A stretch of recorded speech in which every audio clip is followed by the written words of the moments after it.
For the first time, Lady from 7. Thank you, Mr. Speaker. I'd just like to ask unanimous consent to refer to several of these budget bills relating to the education appropriation in my debate here. You've heard the unanimous consent request. Is there an objection? Hearing none, the lady may refer to the other public school budget bills. Is that all right? Great. Go ahead. Thank you, Mr. Speaker, and thank you. So I really love the sentiments of how much we love and support our teachers. This budget is $1.1 billion, the second largest budget that we have the opportunity to vote for. This is an important amount of money.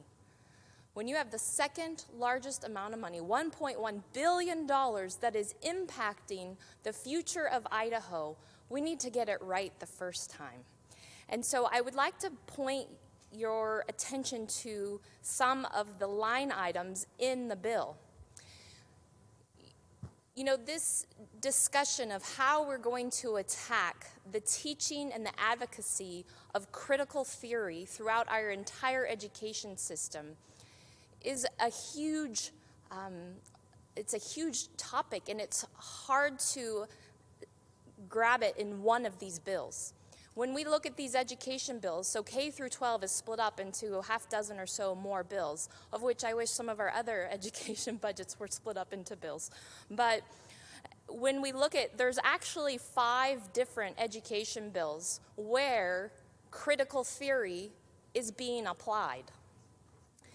We can look at one of them, and so it's like, where do we start? But this is the first one out of the gate, and it's the largest one out of the gate. And so I didn't know what bill number to put at the top of my handout. But let's just look at them overall. We have one specifically, it's about $600,000. Another one that another one's $14 million, another $4 million, another $2 million. This one is only $9 million. So out of this $1.1 billion budget, there is a line item. You can look at the statement of purpose. It's $9 million for professional development services. That's what we're talking about. We love our teachers. Let's keep everything else. In fact, we don't mind that $9 million. The problem is that in that teacher development, what is being required for our teachers to undergo is specific training teaching them critical theory. And that needs to stop. And we talk about policy. Yeah, drafted up policy. Has it been allowed to go through the legislative process? No. But here's my debate to that. If we're going to just defer to policy, then my next question for you is in our Constitution where it says no books, papers, tracts, or documents of a political character shall be used or introduced in any school established under the provisions of this article. And that's where the argument is. Critical theory is political in nature, and it violates our Constitution. And how are we, as the legislature, going to stop that violation of our Constitution? We have to do it with the budget. And we have to include intent language specifically saying critical theory will not be advocated for by our teachers or upon our teachers.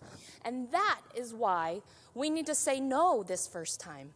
And we need to say, please, just add that intent language in there so when the school districts make the decision on what trainings that they have, because we just start looking at all these teacher trainings. We've got one here, TRIO teacher prep. And the name of the training is for social justice and critical theory. And one of these catchphrases that keeps coming up that I think we need to call our attention to is the word equity. Equity in their own language is not equality. Equity in their language is a redistribution of resources to make sure that there is equity for everybody. Redistribution of resources is not equality, it's socialism, and it's political in content, and it does not need to be in our education system or in our $1.1 billion budget for our teachers. I love our teachers, but when they are required to go through this professional development training, advocating for critical theory, here's what comes of it. And so I am going to point you to the back of my handout. Because All right, I think stop. this is a... Stop.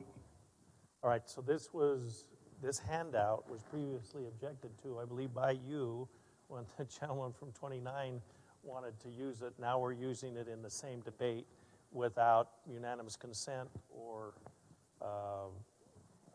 so it was not right there. It's not right now unless you ask the body and they give you permission. Thank you, Mr. Speaker. I would like to ask unanimous consent to reference a picture on the back of a handout that was provided to legislators. Without objection. Thank you, Mr. Speaker. I will save the body the time of doing a motion, and I will just summarize the things that I've experienced and an example that I was given from a local substitute teacher, where in the classroom that he was substituting for, specifically up on the wall, there was a whole display where it said, "Explorers are wanted." And it listed a whole bunch of different explorers that are very historical, prominent figures in our American history. But it wasn't historical explorers wanted in a positive reference. It was actually in a negative reference. And so when there were these pictures of Christopher Columbus and Vasco da Gama and Juan Ponce de Leon, and it didn't just say wanted, it says wanted dead or alive.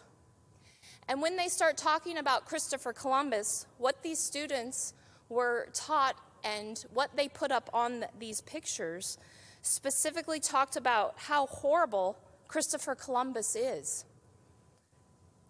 And then on one of the pictures, what's really interesting is that you would have all the children's writing of what they thought, and then in a red pen, in adult handwriting, on one of the explorers, so it's not a student's handwriting, it says, "We want him alive so that we can kill him ourselves." That's the historical revisionism that is going on.